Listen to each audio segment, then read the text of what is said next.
Les bases de données relationnelles se composent de 4 parties. Nous avons les tables, éléments essentiels d'une base de données relationnelle. Un tableau de colonnes et de lignes. L'ensemble des tables compose la base de données. Salut à tous, vous allez bien, j'espère. C'est toujours Antoine Yankam, votre humble serviteur. Je reviens cette fois-ci avec un nouveau cours intitulé Initiation aux bases de données. Ça fait 2 mois que je n'ai pas publié sur cette chaîne. La dernière fois que j'ai publié, c'était la dernière leçon sur le cours d'initiation au réseau informatique. Je tiens à vous remercier tous ceux qui sont abonnés à cette chaîne et si tu es nouveau, n'hésite pas à t'abonner. On va donc prendre le générique et prendre le contenu de la première leçon. Et on va aller directement.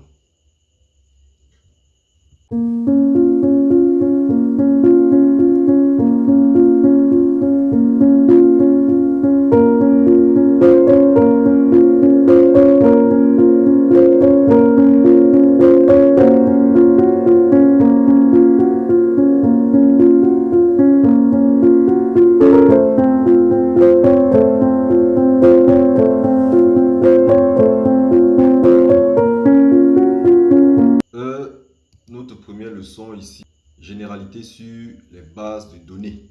En grand 1, on aura les définitions. En grand 2, nous allons parler des types de bases de données. En grand 3, nous allons voir les composants d'une base de données relationnelle. Puisque nous allons parler relativement ici ou alors précisément des bases de données relationnelles. En grand 4, nous allons voir les domaines d'utilisation des bases de données. En grand 5, nous allons voir quels sont les intérêts d'utiliser les bases de données. Sans plus tarder, on va y aller, on va commencer. Ok, là, en termes de définition, ce qui va nous intéresser ici, c'est données. Premièrement, parce qu'on va définir données et on va définir base de données. Nous voyons là, étape brute. La question qu'on se pose ici, c'est qu'est-ce qu'une donnée? D'accord? On va aller directement. Une donnée, c'est toute représentation d'une information sous une forme conventionnelle destinée à faciliter son traitement. Vous voyez ici, on a la donnée, qui est l'information à l'état brut. Ici, on a l'information qui est la donnée qui est mise dans un contexte, d'accord? Donc, l'information, c'est une donnée qui est dans un contexte. La connaissance, maintenant, c'est l'assimilation de l'information, donc la compréhension de l'information. C'est pour ça qu'on va dire ici, une donnée est toute représentation d'une information sous une forme conventionnelle destinée à faciliter son traitement.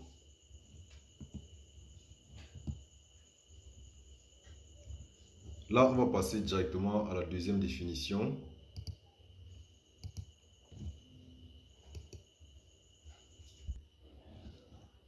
Bon, en termes de deuxième définition ici, nous allons définir base de données, puisque c'est de ça qu'il s'agit. Qu'est-ce qu'une base de données en réalité? Nous voyons ici un récipient, d'accord, qui est censé contenir des données. En réalité, c'est même ça une base de données.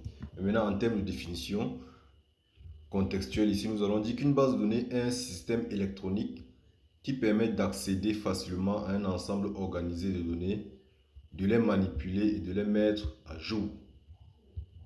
Donc, c'est ce système qui est électronique qui va permettre de stocker des données, y accéder facilement et les manipuler, mettre à jour. Donc dans la suite, nous allons voir donc ces ensembles, nous allons voir l'ensemble des opérations qu'on peut réaliser sur une base de données. Donc voilà ce qu'il faut retenir en termes de définition. Système électronique permettant d'accéder facilement à un ensemble organisé de données, de les manipuler et de les mettre à jour. Ok. On va donc passer au grand 2. Ici, on va parler des types de bases de données. D'accord? Les types de bases de données. Une entreprise doit utiliser une base de données qui correspond à ses exigences et à ses besoins. Il existe différents types de structures de bases de données. Nous allons voir ici, premièrement, nous avons la base de données hiérarchique. La base de données hiérarchique suit un ordre de classement ou une relation parent-enfant pour structurer les données. Sachant que l'objectif, c'est de stocker les données pour permettre d'y accéder, de les manipuler et de les mettre à jour. Donc, on va donc voir qu'il y a différentes manières de stocker les données. Dans la base de données hiérarchique, les données sont stockées de manière hiérarchique avec une relation père, de manière hiérarchique avec une relation père-enfant. Ou alors parent-enfant. Deuxième type ici, les bases de données réseau. La base de données réseau connecte l'enregistrement enfant à divers enregistrements parents, permettant ainsi des relations bidirectionnelles. Donc c'est un peu comme la base de données hiérarchique, sauf que regardez, parents, enfants, c'est pour ça qu'on va dire ici, connecte l'enregistrement enfant. L'enregistrement enfant, c'est ce qui est en bas, à divers enregistrements parents de manière bidirectionnelle. Regardez. On va supposer ici que les parents sont en bas maintenant. Il y a une relation bidirectionnelle entre les enfants. D'accord? Voilà ça. Ici, base de données orientée objet. Dans une base de données orientée objet, le système stocke les informations à la manière d'un objet. Là, c'est pour ceux qui vont faire de la programmation orientée objet. Donc, un objet, c'est une entité qui a ses propriétés. Donc ici, on va stocker les objets, on va stocker les informations ou alors les données sous forme d'objets. Objet ayant ses propriétés. Comme vous voyez ici, objet, propriété. Nom de l'objet ici, les propriétés sont en bas. Et il peut y avoir des relations entre ces différents objets. Ok. Maintenant, base de données relationnelle. Ce qui nous concerne même. Dans tout ce cours-ci, nous allons parler des bases de données relationnelles. Dans la suite. Là. Une base de données relationnelle est orientée table, où chaque bit de données est lié à tous les autres bits de données. Ça, c'est la forme classique même de base de données, sous forme de table. Vous voyez ici, une table un peu comme sur Excel,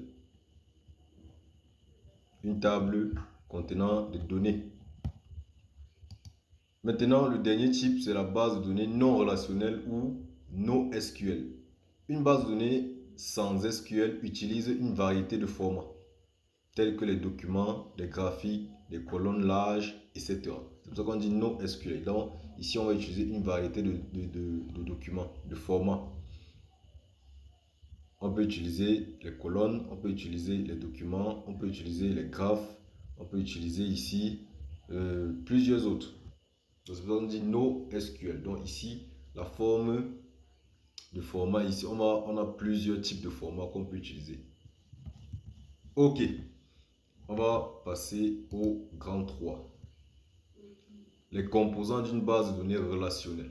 Quels sont les composants d'une base de données relationnelle? Puisque je vous ai dit que dans ce chapitre-ci, dans ce cours, on va parler uniquement des bases de données relationnelles. Les bases de données relationnelles se composent de 4 parties. Nous avons les tables, éléments essentiels d'une base de données relationnelle. Un tableau de colonnes et de lignes. L'ensemble des tables compose la base de données. Donc, une base de données relationnelle, en réalité, c'est un ensemble de tables. Vous voyez ici. Maintenant, une table, c'est quoi? On a le nom de la relation, qui est en réalité le nom de la table. On a l'attribut, qui est un attribut, c'est une colonne de la table. Et on a les enregistrements, d'accord? Qui sont les différentes valeurs de la table. En deuxième, on a les colonnes qui sont ici, qui font partie déjà des tables. Définissent les différentes catégories qui composent les informations d'une donnée. Regardez, puisqu'on parle des tables, on va parler des colonnes. Les colonnes, c'est les différentes catégories en réalité. Comme ici, colonne 1, colonne 2. Non. On a prénom ici. Donc, colonne 1, colonne 2. Différentes catégories. Maintenant, on a quoi? La clé primaire. Et sachez qu'on a aussi, les lignes sont considérées comme étant des enregistrements. D'accord? Un individu qu'on a enregistré dans la table, c'est ça qu'on va appeler enregistrement. La clé primaire, élément très capital pour une base, dans une base de données relationnelle. La clé primaire, en anglais primary key, permet d'identifier de façon unique chaque enregistrement d'une table. Donc pour identifier de manière unique chaque élément qu'on a enregistré dans la table, on va utiliser sa clé primaire. On a aussi la clé étrangère, en anglais foreign key, qui permet de mettre en relation les différentes tables de la base de données. Donc si plusieurs tables entrent en relation, c'est la clé primaire qui va migrer dans une autre table, devenir la clé étrangère et va donc permettre de lier ces deux tables-là. Vous voyez ici, employé ID qui est ici, la clé primaire, va migrer dans la table SALSI, devenir foreign key, qui devenir la clé étrangère pour mettre ces deux tables en relation. Ok. On évolue en grand cadre. Les domaines d'utilisation des bases de données. Quels sont donc les domaines d'utilisation d'une base de données? La manipulation de données est une des utilisations les plus courantes des ordinateurs. Les bases de données sont utilisées dans plusieurs secteurs, pour ne même pas dire dans tous les secteurs. On va donc citer quelques secteurs. La finance, les assurances, la médecine, l'administration publique, l'éducation, etc. En réalité, partout où on a besoin de conserver les données numériques, on a besoin d'une base de données. Parce qu'on a vu en termes de définition, on a dit système numérique qui permet de conserver les données pour les manipuler. C'est en fait ça. Donc partout où il y a besoin de conservation de données, on a besoin d'une base de données.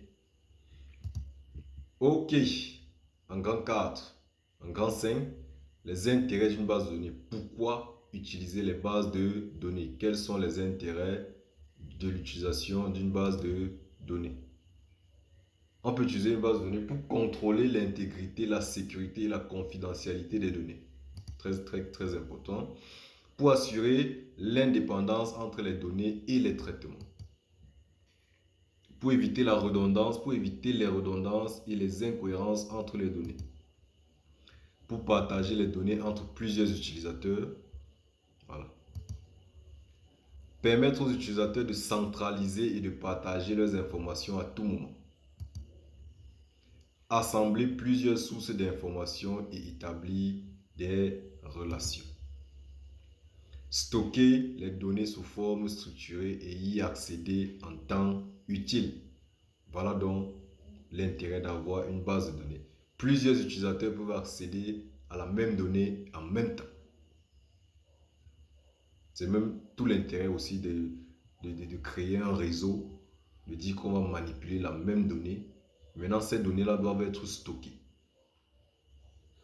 On les stocke et on peut avoir accès en temps utile. Les données stockées doivent être protégées. Donc voilà l'intérêt d'utiliser les bases de données. Ok, je pense qu'on a fini pour cette leçon. C'était la toute première leçon. Si tu as bien suivi cette leçon, va en commentaire ou alors prends un cahier, note ces questions, refais la leçon et réponds à ces questions. Première question, tu dois pouvoir définir données, base de données. En deuxième question, tu dois pouvoir donner les types de bases de données. Troisième question, tu dois pouvoir donner les composants d'une base de données relationnelle. Quatrième question, tu dois pouvoir lister les domaines d'utilisation des bases de données. Cinquième et dernière question, tu dois pouvoir donner les intérêts de l'utilisation des bases de données. Ok, c'est tout. ce que j'avais à vous présenter aujourd'hui. On va donc se voir dans une prochaine vidéo, toujours cette semaine, où je vais vous balancer la leçon 2 directement. D'accord? Dans la leçon 2, je pense qu'on va parler probablement des SGBD. Donc, si vous êtes nouveau, n'hésitez pas à vous abonner, d'activer la cloche de notification. Et là, on se dit à la leçon 2. Merci.